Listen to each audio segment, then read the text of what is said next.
चंदा जइहा बीरन के देसवा कइहा हमरा संदेशवा ना।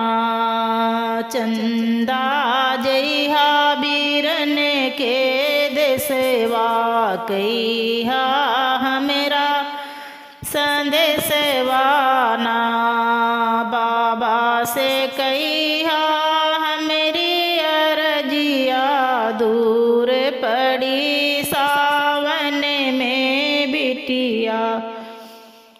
बाबा से कहा हमरी अरजिया दूर पड़ी सावन में बिटिया।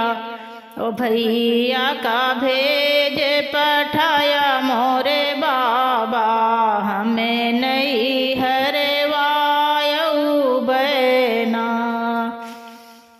भैया का भेज पठाया मोरे बाबा हमें नहीं हरवायऊ बना।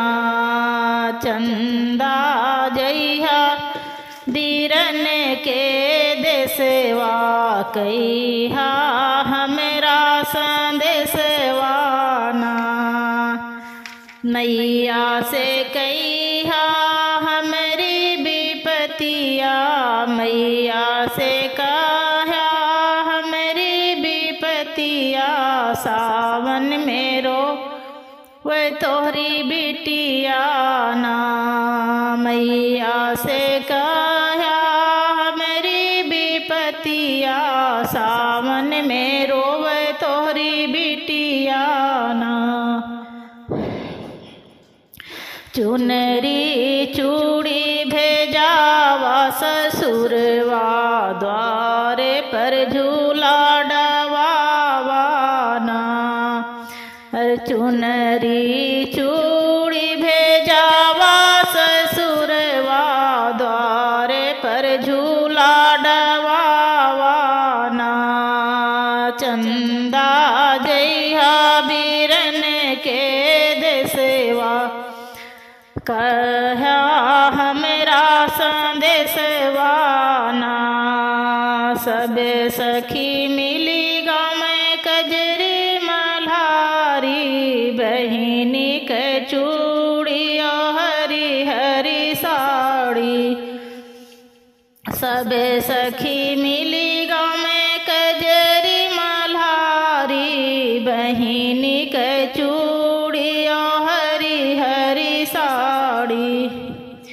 खिड़की से झाँक बीरन कह रही आंगन माँ बैठी मने मारी ना।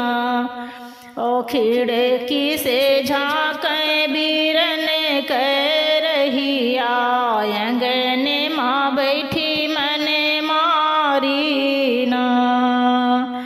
चंदा जइहा बीरन के देसवा कइहा हमरा संदेशवा ना।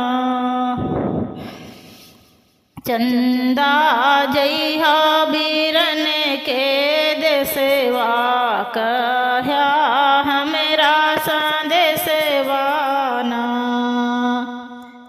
गाइड्स आप लोगों को जैसा भी गीत लगे कमेंट करके बताना।